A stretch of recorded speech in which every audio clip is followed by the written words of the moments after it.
अस्सलाम वालेकुम स्टूडेंट्स, कैसे हैं आप सभी? ठीक ठाक हैं? अल्लाह ताला आपको अपनी हिफाजत में रखें, मेरी दिली दुआ आप सभी के लिए। अच्छा बेटा जी, अब हम आते हैं जी एक्सरसाइज 5B। लेकिन लास्ट लेक्चर में हमने एक्सरसाइज 5A ख़त्म की थी, तो 5B अब हमारे पास चैप्टर का नेम क्या था? Square root of positive number. एक तो उसने स्क्वायर रूट का वर्ड यूज़ किया, साथ उसने क्या लिखा हुआ है? Positive number. अच्छा ठीक है जी, आपको मालूम होगा कि हमने कल लिखा था या लास्ट लेक्चर्स में लिखा है कि 4 = 2 × 2। इन शॉर्ट जो 4 होता है बेसिकली किसका स्क्वायर होता है? 2 का। ऐसे ही है ना? तो इसको हम बोलते हैं परफेक्ट स्क्वायर नंबर। इसको हम क्या बोलते हैं? Perfect square number. अच्छा, अब आपने देखा होगा कि दो सेम नंबर्स को मल्टीप्लाई किया गया तो वो नंबर आ जाता है।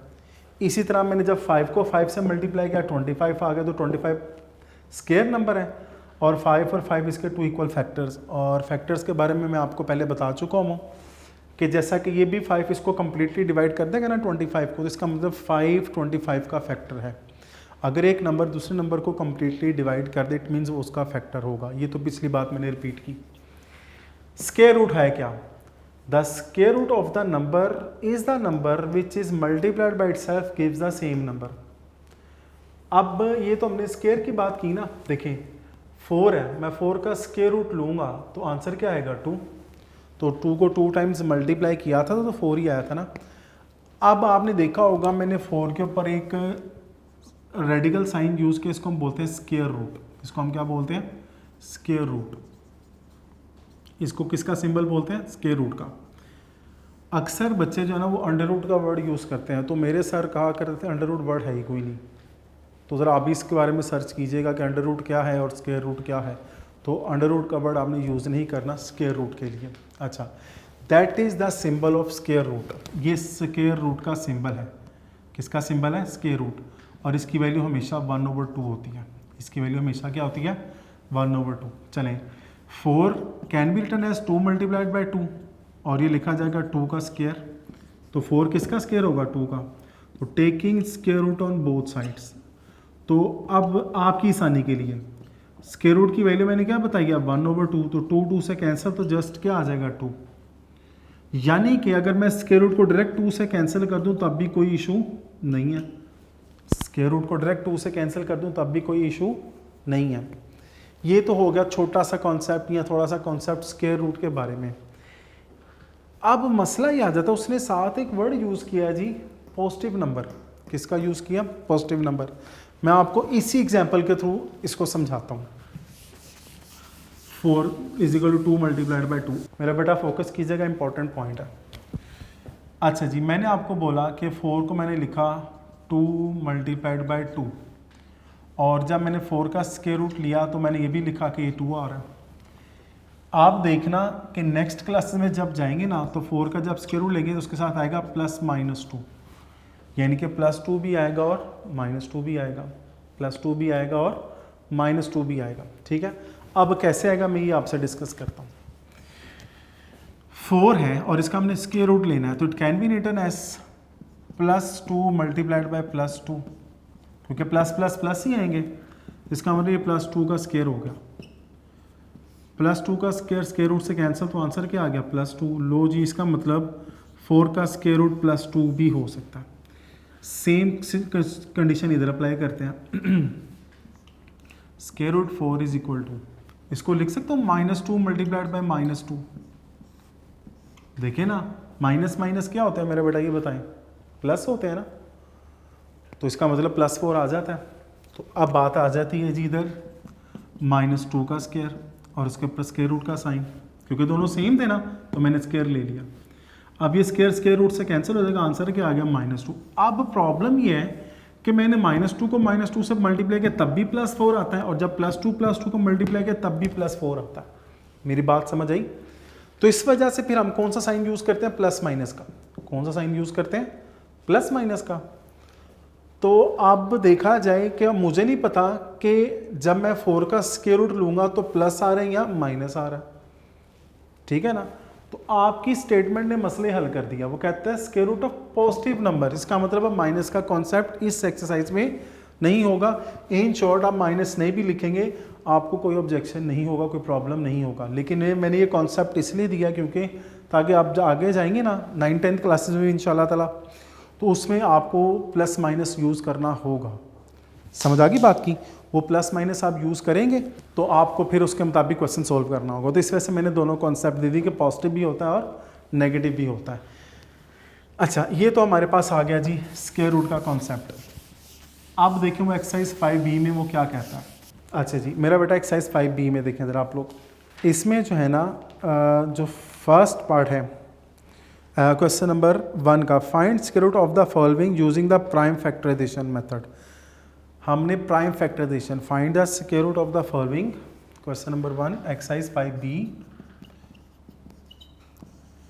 स्टेटमेंट बेटा जी मैं फिर बता रहा हूँ, मैं लिखनी होती है ताकि आपको क्लियर हो जाए, मैं साथ साथ रीड करूँ कि उसका यानी कि क्वेश्चन सॉल्व करता है उसका क्या फ़ायदा होता है स्टेटमेंट पढ़ने का। Find the square root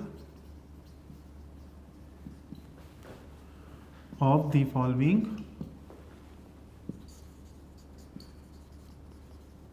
bye using prime factorisation. मैं ओपन चैलेंज करता हूँ, आपको ये क्वेश्चन आते हैं, लेकिन फ़र्क क्या है कि अभी यानी कि समझ लें कि आपको फर्स्ट क्वेश्चन करवाऊंगा ना तो आपको कहेंगे सर वाकई आप सही कह रहे थे कि हमें ये क्वेश्चन आते हैं। फर्स्ट है जी 144, ए पार्ट है 144। तो मेरा बेटा मुझे ये बताएं, हम 144 के प्राइम फैक्टर्स बनाते हैं। तो मेरा बेटा बोर्ड पे देखिएगा ज़रा, 2 7 the 14, 2 2 the 4, 2 3 the 6, 2 6 the 12, 2 1 the 2, 2 8 the 16, 2 9 the 18, 3 3 the 9 and last पे 3 1 द 3। ऐसा ही है। तो 144 इज इक्वल टू 1 2 3 4 5 6। आपने स्क्वायर रूट लेना है ना तो पेयर्स बनाइएगा, यानी कि 2 मल्टीप्लाइड बाई 2, फिर 2 मल्टीप्लाइड बाई 2 और लास्ट पे 3 मल्टीप्लाइड बाई 3। ये हो जाएगा 2 का स्क्वायर, ये भी 2 का स्क्वायर और ये 3 का। तो मैं क्या करता हूँ, इनका कंबाइन स्क्वायर ले लेता हूँ। कोई ऑब्जेक्शन तो नहीं है? कोई ऑब्जेक्शन तो नहीं है? ठीक है। नेक्स्ट क्या होगा, 144 is equal to 2 2 the 4, 4 3 the 12, 12 का स्क्वायर हो गया। लेकिन हमने फाइंड आउट क्या करना था, स्क्वायर रूट। फाइंड आउट क्या करना था, स्क्वायर रूट का साइन। तो मैं क्या करता हूँ जनाब, इस पे स्क्वायर रूट का साइन दोनों साइड पे ले लेता हूँ। और आप बच्चों को ये भी मैंने बताया था कि स्क्वायर स्क्वायर रूट से कैंसिल। तो square root of 144 is equal to 12। Any objection बेटा जी? Any problem? Any problem? Is it clear? Very good जी। नेक्स्ट आपका मेरा बेटा आता है जी 324। नेक्स्ट आपका क्या आता है, 324। मैंने स्टेटमेंट सबसे पहले ये दी ना आपको, ये क्वेश्चन आते हैं तो बोले फिर आते हैं कि नहीं आते हैं? आसान ही है ना। 324 है। चलिए जब इसके प्राइम फैक्टर इधर बनाते हैं, लास्ट पे इवन नंबर है तो 2 पे डिवाइड होगा। 2 1 the 2, 2 6 the 12, 2 2 the 4, 2 8 the 16, 2 1 the 2। अब लास्ट पे 1 आया, चलो 3 पे करते हैं। 3 2 the 6, 3 7 the 21, 3 9 the 27, 3 3 the 9 and 3 1 the 3। लो जी, अब देखें 324 है, 2 मल्टीप्लाइड बाई 2 नहीं जी, उसके बाद 3 मल्टीप्लाइड बाई 3 और लास्ट पे फिर 3 मल्टीप्लाइड बाई 3, यानी कि 2 का स्क्वायर, 3 का स्क्वायर और 3 पेयर बनाने, क्योंकि स्क्वायर रूट लेने हैं ना तो हमने हमेशा ज़हन में रखना हमने पेयर बनाने हैं। तो 324 ले जी, मैंने 42 करना। 324 इज इक्वल टू, अब मैं क्या करता हूँ इनका होल स्क्वायर ले लेता हूँ। Any objection? तो 2 3 दा 6, 6 3 दा 18, 18 का स्क्वायर हो जाएगा and that is equal to 324। तो 324 18 स्क्वायर, तो हमने दोनों तरफ का अब क्या लेना, basically square root, that's cancel. तो 324, ये देखें जी 4 मुझे लगता है ज़्यादा ही पसंद है। Square root is equal to 18। Any problem? चलें ये ले जी, ये हमारे पास स्क्वायर रूट आ जाता है 324 का। Any problem students? Any problem? मैं इसका डी पार्ट करता हूँ, सी पार्ट आपका होमवर्क होगा। आसान सा है, बिल्कुल बहुत आसान सा है। चलें ये डी पार्ट इधर हो जाएगा, तो फिर मैं बोर्ड रेस करके अपने 2025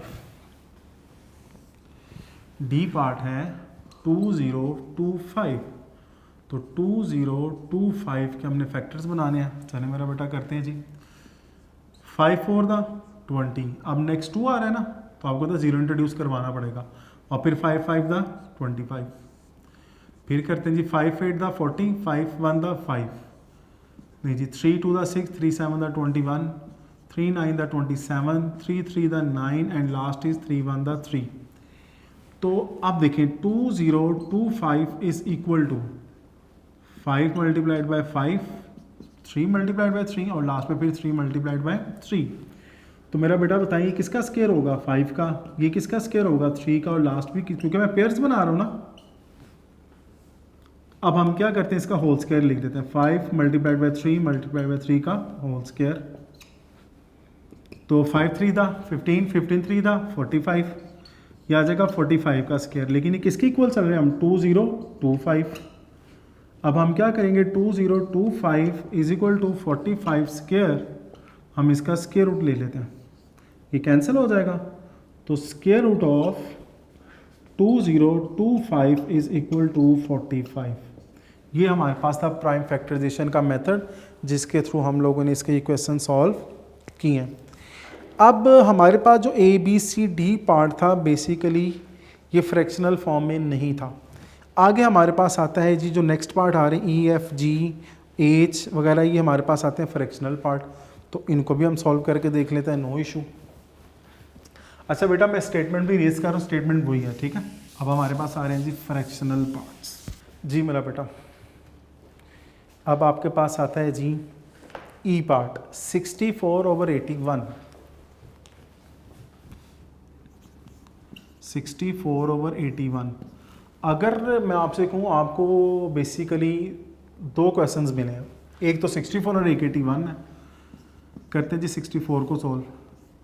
2 3 दा 6, 2 2 दा 4, 2 1 दा 2, 2 6 दा 12, 2 8 दा 16, 2 4 दा 8, 2 2 दा 4 एंड 2 1 दा 2। यानी कि जो 64 आ रहा है ये किसके इक्वल आ रहा है, 2 multiplied by 2 multiplied by 2 multiplied by 2, 6 time आ रहा है। तो 64 बेसिकली किसका स्क्वायर हो जाएगा, 2 2 एंड 2, क्योंकि 3 पेयर्स बन गए। 64 is equal to 2 multiplied by 2 multiplied by 2 का होल स्क्वायर, और 64 इज इक्वल टू 8 का स्क्वायर। चलें जी यहाँ तक रुक जाता हूँ। नेक्स्ट मेरा बेटा आपके पास कौन आ रहा है जी डिनोमिनेटर में, 81। चलें करते हैं जी 81 को सॉल्व। ये तो आसान सा है, 3 2 दा 3 6, 3 7 दा 21, 3 9 दा 27, 3 3 दा 9 एंड लास्ट वन इज 3 1 दा 3। तो 81 के फैक्टर्स क्या बन रहे हैं बेटा जी, 3 multiplied by 3 multiplied by 3 multiplied by 3, ये दो पेयर्स बन जाते हैं। ये हो जाएगा 3 स्क्वायर मल्टीप्लाइड बाई 3 स्क्वायर। मैं क्या करता हूँ 3 मल्टीप्लाइड बाई 3 का होल स्क्वायर ले लेते हैं हम। तो 3 3 दा 9, 81। बेसिकली क्वेश्चन क्या था हमारे पास, 64/81, और ये किसके इक्वल आ गया, 8 square over 9 square. 64/81 is equal to मेरा बेटा क्या मैं 8/9 का होल स्क्वायर लिख सकता हूँ, बात तो एक ही है। तो 64/81 is equal to 8/9 whole square, तो taking square root on both sides that's cancel. तो 64/81 किसके इक्वल आ जाएगा, 8/9, एंड और इसका स्क्वायर रूट का साइन आएगा as it is. Any problem students, clear होगी ये बात, आसान सा क्वेश्चन है ना। इसका मतलब अगर वो हमें रेडिकल फॉर्म में भी फ्रैक्शनल फॉर्म में भी दे देता है क्वेश्चन, तो मैं नहीं समझता कि कोई प्रॉब्लम है। तो अब आपको मैं करवा रहा हूँ जिसका एफ पार्ट 441/484। तो मेरा बेटा ज़रा देखिएगा बोर्ड पे। चलें मैं क्या करता हूँ जी, पहले 441 है इसका हम फैक्टर्स बनाते हैं। तो फैक्टर बनाने से पहले अगर हम देखें क्या ये 3 के टेबल पे जाता है, डिवाइड होता है, करके देखते हैं। 3 1 दा 3, 14, 3 4 दा 12, 21 हो जाएगा। क्वेश्चन 441 ही है ना, 441, ठीक है जी, यही है। चलें, 3 1 द 3, 3 4 द 12। अब मुझे बताइए 21 है, 3 7 द 21। फिर करके देखता है मेरा बेटा, 3 4 द 12, 27, 3 9 द 27। नहीं जी, 7 7 द 49 एंड 7 1 द 7। ये मेरे पास आ गया जनाब फर्स्ट का। नेक्स्ट हमारे पास कौन है, 484। चलें जी, 484 को भी सॉल्व कर लेते हैं। 484 तो 2 के टेबल पे ले करते हैं, 2 2 द 4, 2 4 द 8, 2 2 द 4। फिर 2 के टेबल पे 2 1 द 2, 2 2 द 4, 2 1 द 2। अब 121 जो है जस्ट ये 11 पे डिवाइड होगा, तो 11 को 11 से मल्टीप्लाई करें तो 121 आ जाएगा, और लास्ट में फिर 11 1 द 11। अब पहले मैंने सेपरेट लेके चला था, अब मैंने क्या किया, अभी भी सेपरेट ही है, प्राइम फैक्टर्स फाइंड आउट कर लिए हैं।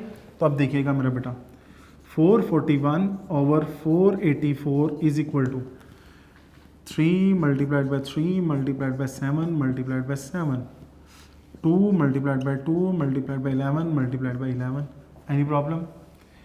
अब मुझे बताइए, हो जाएगा 3 स्क्वायर, ये हो जाएगा 7 square, 2 square multiplied by 11 square. Any problem मेरा बेटा जी? नहीं, ठीक है। अब नेक्स्ट देखो मेरा बेटा, मैं क्या करता हूँ, 441 over 484 is equal to 3 multiplied by 7, 2 multiplied by 11 और इसका होल स्क्वायर ले लेते हैं। तो मेरा बेटा बताएं 3 7 का क्या होता है 21 और 11 2 का क्या होता है 22, whole square as it is. अब बताएं मैं इसका क्या ले लूँगा, स्क्वायर रूट। ले जी, taking square root on both sides, that's cancel. तो 441 over 484 is equal to 21 over 22। Any objection बेटा जी? और इसका स्क्वायर रूट का साइन भी आएगा क्योंकि हमने स्क्वायर रूट फाइंड आउट किया ना। क्लियर होगी बात? ये बात समझ आ गई है? अच्छा जी, ये तो मैंने आपको करवा दिया इसका जी पार्ट, एफ पार्ट सॉरी। अब हमारे पास आता है जी पार्ट। अब जी पार्ट बेसिकली क्या है आसान सा, लेकिन अब वो डेसिमल में आ गया, जैसा कि आ रहा है 6.25। जी पार्ट है 6.25। तो अल्लाह के बंदो, अगर मैं इसको डेसिमल को ख़त्म कर दूं तो पॉइंट के बाद कितने डिजिट्स हैं, 2 डिजिट्स। तो डिनोमिनेटर में क्या आ जाएगा 100। क्या मैंने जी को दोबारा एफ पार्ट की तरह कन्वर्ट नहीं कर दिया, फ्रैक्शनल पार्ट में नहीं कन्वर्ट कर दिया, फ्रैक्शनल पार्ट आ गया है ना। अब ये जो आपके पास फ्रैक्शनल पार्ट आया है तो इसको फिर हम सेपरेट सॉल्व कर लेते हैं। तो देखो मेरा बेटा ज़रा, 625 के हम प्राइम फैक्टर्स बनाते हैं अगर, तो 5 पे करेंगे, 5 1 द 5, तो ये हो जाएगा 12, 5 2 द 10 और 5 5 द 25, 5 2 द 10, 5 5 द 25, 5 5 द 25 और लास्ट पे 5 1 द 5। ठीक है जी। तो 625 ओवर 100 इज इक्वल टू, अब 100 के फैक्टर्स बनाते हैं। वो तो सभी बच्चों को पता होगा, 10 को 10 से मल्टीप्लाई करें तब भी 100 आ जाता है। तो बेटा देखिएगा, 2 5 the 10 0 as it is, 2 2 the 4 और 2 5 the 10, 5 5 the 25 and last one is 5 1 the 5।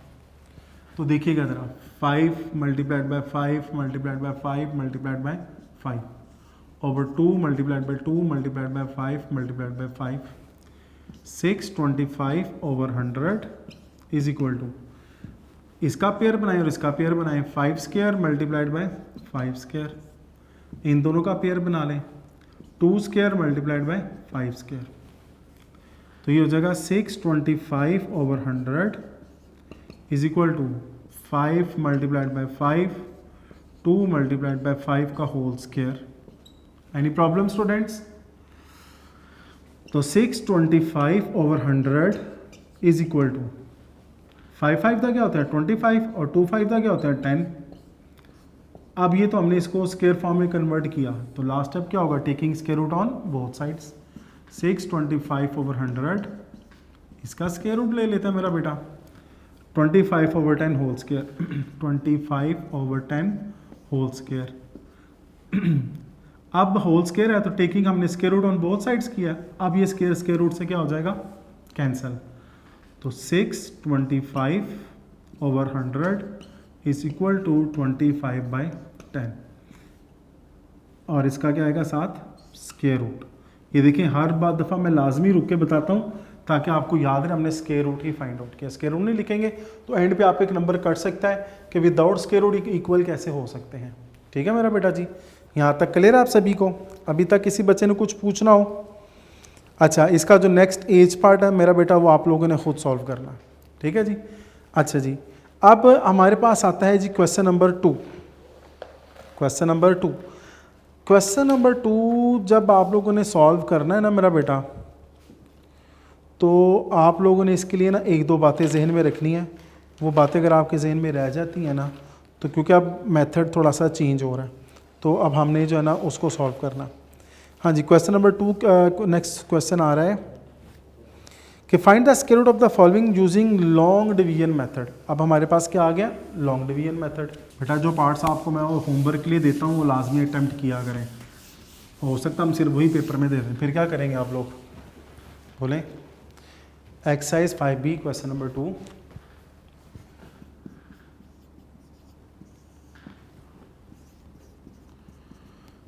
Find the square root of the following by using long division method।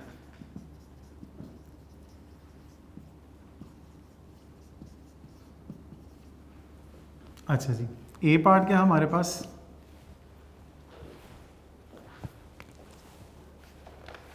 $784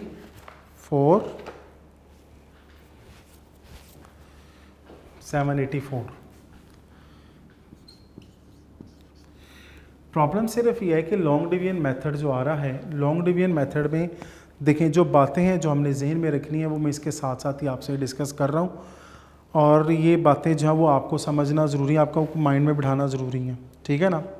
तो स्टूडेंट्स हम लोग बात कर रहे थे लॉन्ग डिवीजन मेथड की। 784 आ गया। 784 को हमने सॉल्व करना है जी लॉन्ग डिवीजन मेथड से। तो आप लोगों ने ना कुछ बातें जहन में रखनी है, कुछ रूल्स हैं जो कि बाकायदा बुक पे मेंशन भी हैं। मैं ये सॉल्व करने के बाद ना आपको मेरा बेटा बाकायदा पेज नंबर या उस तरह बता देता हूँ आपको कि वो रूल्स हैं क्या। इन शॉर्ट एक्सरसाइज 5B से पहले है। सबसे पहले देखिए मेरी राइट साइड ये आती है ना, राइट साइड से आपने पेयर बनाना है। ले जी, इसका पेयर बन गया। अगर लास्ट पे कोई डिजिट एक बच जाए तो बच जाने दे, कोई मसला नहीं है। फिर रिपीट कर रहा हूँ, सबसे पहला काम क्या करना है लॉन्ग डिवीजन में, एक राइट साइड पे आपने देखना है। लेट्स सपोज आपकी सानी के मैं कहता हूँ अगर 4 6 पे लिखा हुआ तो फिर मैं ये पेयर भी बनाता हूँ। समझ आ रही है बात की? आपने पेयरिंग स्टार्ट करनी है राइट साइड से। तो आपने पहला पेयर बनाया और राइट से लेफ्ट की तरफ चले। आपके सानी के लिए एरो भी लगा दिया मैंने कि आपने राइट से लेफ्ट की तरफ जो है वो पेयर बनाना है, और लास्ट पे अगर कोई डिजिट बच जाता है कोई बात नहीं। दूसरी बात, अब मुझे बताएं ये जो नंबर है 7 है, अब अगर मैं लिखता हूँ जी 2, तो 2 2 का क्या होते हैं 4। आप सोच देंगे सर आपने 2 ही क्यों लिखा? ठीक है ना, ये सेकंड पॉइंट है। ये बात ध्यान में रखिएगा कि जो नंबर लॉन्ग डिवीजन का मेथड है, जो नंबर यहाँ पे लिखा जाएगा वही नंबर ऊपर लिखा जाएगा, यानी कि हमेशा सेम नंबर को मल्टीप्लाई करना है। 3 से क्यों नहीं किया? 3 था क्या होता है 9, वो 7 से ग्रेटर हो जाना था। तो मेरा बेटा आपने जो नंबर बच गया है ना, या जो पेयर बच जाता है, जरूरी नहीं कि एक ही डिजिट हो, ज़्यादा भी हो सकते हैं, आपने डिसाइड करना है किसी ऐसे नंबर से मल्टीप्लाई करें जो वो उसके इक्वल आ जाए, उससे लेस, उससे ग्रेटर नहीं होना चाहिए। फिर तो कैसे नहीं गलत हो जाएगा। चलिए जी 2 2 द 4, तो 7 में से 4 सब्ट्रैक्ट करें क्या आएगा 3। तो नेक्स्ट पेयर है 84, ये एज इट इज नीचे आ जाएगा। लो जी, पहला स्टेप क्या था? हमने सबसे पहले पेयर बनाया, उसके बाद ऐसे नंबर से मल्टीप्लाई करना है जो कि इस प्रोडक्ट उसका इसकी इक्वल आ जाएंगे, इससे लेस हो, इससे ऊपर नहीं जाना चाहिए। अच्छा जी, नेक्स्ट स्टेप मुझे बताएं हमने किससे मल्टीप्लाई किया था? 2 से ना। आप हमेशा सेम नंबर को ऐड करेंगे, हमेशा सेम नंबर को ऐड करेंगे। तो 2 और 2 कितने हो जाएंगे 4। 2 और 2 कितने हो जाएंगे 4। 2 और 2 कितने हो जाएंगे 4। ठीक है मेरा बेटा। अब आगे भी फिर वही करेंगे। देखें इधर 2 था तो इधर भी क्या है 2। अब नेक्स्ट इधर जो नंबर लिखेंगे वो इधर भी आएगा। अब मैं क्या करता हूँ, देखें 41 को 1 से मल्टीप्लाई करें क्या आएगा 41, क्योंकि सेम नंबर लिख रहा हूँ। सेम नंबर से क्या मुराद है? 4 तो ऑलरेडी मौजूद है, मैंने इधर 1 लिखा तो फिर इधर भी 1। अगर 2 लिखता हूँ तो 2 टू द 4, 2 4 द 8, 84 आ जाएगा। फिर इस तरह अगर 3 लिखूंगा तो इधर भी 3, 3 3 द 9, 3 4 द 12, 129 आ गया। अगर 4 के आगे 4 लिखा है तो 4 से ही मल्टीप्लाई करूंगा, तो 4 4 द 16, 1 कैरी 4 4 6 1 17, 176। फिर अगर 5 लिखा है तो 5 से करूँगा। जस्ट आपको समझाने के लिए मैं पूरा एक टेबल बना रहा हूँ इस क्वेश्चन के लिए। 5 5 का क्या होगा 25, 2 कैरी आ जाएगा। 5 4 द 20 और 2 2 25 आ गया। अभी तक तो इससे वैल्यू स्मॉलर जा रही है ना। नेक्स्ट नंबर देखें, चलें ज़रा 48 को फिर 8 से करके देखें। 8 8 का क्या होता है 64, क्या कैरी आया 6, 8 6 8 4 था 32 और 6 38, नहीं जी 384। इसका मतलब अगर मैंने इधर भी 8 लिखा है तो डेफिनेटली इधर भी क्या लिखा जाएगा 8, 384। तो रिमाइंडर क्या बचा 0। तो मैंने किसका basically square root find out किया लॉन्ग डिवीजन मेथड से 784 का। तो क्वेश्चन क्या है 28। लो जी, इसको हम बोलते हैं long division method. Any problem, समझ आई बात की। तो अभी टाइम हमारा ख़त्म हो रहा है, तो इंशाल्लाह कल मैं मज़ीद इसको आपके साथ इसी सेम चीज़ को रिपीट करूँगा ताकि आपके लिए आसानी हो जाए। तो आज का जो एक छोटा सा लेसन होगा, मुझे ये बताएं कि खुशामद क्या होती है, आप बता सकते हैं? खुशामद इंसान की बहुत बड़ी दुश्मन है, इस बात से एग्री करते हैं? खुशामद क्या है जी? फॉर एग्ज़ाम्पल मेरे एक प्रिंसिपल हैं, मैं कहूँगा यार इसकी मैं खुशामद करता हूँ इस प्रिंसिपल की, जब इनकी मैं खुशामद करूँगा ना तो मुझे इंचार्ज बना देंगे, तो मैं इनकी झूठी तारीफ़ें करता हूँ। ठीक है जी, एक तो ये खुशामद होगी जो कि इंसान के लिए वो सर मुझसे खुश हो जाते हैं, अब वो मुझे इंचार्ज बना दें या मुझे वीपी बना दें, जबकि मैं इतना एबिलिटी मेरे में नहीं है, मेरे अंदर वो गट्स या मेरे अंदर वो क्वालिटीज़ नहीं है जो कि एक वीपी में इंचार्ज में होनी चाहिए। तो बताएं उस प्रिंसिपल की खुशामद की वजह से उसने स्कूल का भी नुकसान किया, क्या मेरी इस हरकत से अल्लाह ताला खुश होगा? नहीं होगा।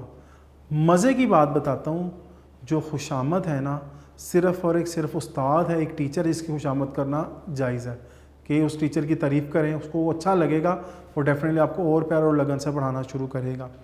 मैं आपको कहता हूँ आप लोग टीचर की खुशामद ना करें। फॉर एग्जांपल मैं कहता हूँ जी आजकल का जो दौर जा रहा है, बच्चे कहते हैं हम कहाँ से तारीफ़ें करें, हमारे पास तो टाइम ही नहीं है। लेकिन जो टीचर्स का एक हक़ बनता है ना, जो एक माँ बाप का हक़ बनता है, मेरे बेटा आप लोग वही अदा कर दें ना, तो यकीन करो दुनिया भी संवर जाएगी और आखिरत भी संवर जाएगी। तो खुशामद के हवाले से सोचिएगा कि खुशामद किसी की गलत करने से, देखें नीयतों के भेद कौन जानता है? अल्लाह ताला जानता है। मैं ज़ाहरी तौर पे आपके सामने कुछ और हूँ, कैमरे के पीछे कुछ और हूँ, तो गलत बात है, ज़ाहरी बात हो जाती है, तो अल्लाह ताला को दिखावा बहुत बुरा लगता है। ठीक है मेरा बेटा, तो इन मेरी बातों को ज़हन में रखिएगा और देखिएगा आप कि इनके साथ खुशामद करते हैं और जो डिज़र्व करते हैं उनके साथ भी ऐसा करते हैं या नहीं करते हैं। तो मेरी बातों को ज़हन में रखिएगा। इंशाल्लाह आप लोगों से कल मुलाकात होगी। अल्लाह हाफ़िज़।